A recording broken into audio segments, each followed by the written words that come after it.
பின்னாடி இருப்போம், அதனால அது பிற்போக்கு. இவன் திங்கிறவன் முன்னாடி கறியை வச்சு தின்னுகிட்டு இருப்போம், அதனால அது முற்போக்கு.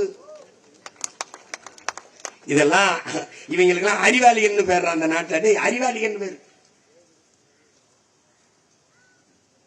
கேவலம் கேவலம். எங்க பொருளாதாரம் இருக்குன்னு தெரியாம சாராயத்து வித்த 50,000 கோடிக்கு எங்களை ஆத்தால பண்ணி சாகடிச்சுங்க. சுடுகாடாக்கி விட்டேன், சுடுகாடாக்கி விட்டேன். ஐயா ராமசாமி அவர்கள் தாலி அறுத்துரு, அதை கலட்டிடுறது, அடிமை சின்னம், அது விலங்கு, பெண்ணுக்கு அடிமை சின்னம். அதனால அதை கடைபிடிக்கிறாங்க. அவரை பின்பற்ற எல்லாரும் பல லட்சக்கணக்கான பெண்களின் தாலி அறுத்துட்டான் குடிக்க வச்சு. சிங்களத்தை இலங்கையில சிங்களம் எங்களை குண்டு ஓட்டு கொன்னா, அது இனப்படுகல. இவன் குடிக்க வச்சு கொள்றான், இதுவும் இனப்படுகல. அவன் 1.5 லட்சம் பேரை ஒரே ஆண்டுல கொண்டான், இவன் 5 லட்சம் பேரை அந்த 5 ஆண்டுல கொள்றான். ரெண்டும் ஒண்ணுதான். அங்க கொண்டவன் சிங்களவன், இங்க கொள்றவன் எங்களவன்.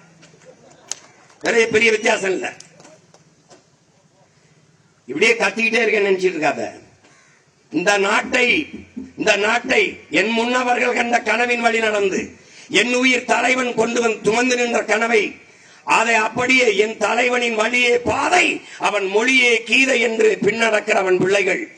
இந்த நிலத்தை, தமிழர் தேசிய நிலத்தை, இந்த நாட்டை உலகத்தின் தலை சிறந்த நாடாக, பூமியின் சொர்க்கமாக மாற்றி படைப்போம்.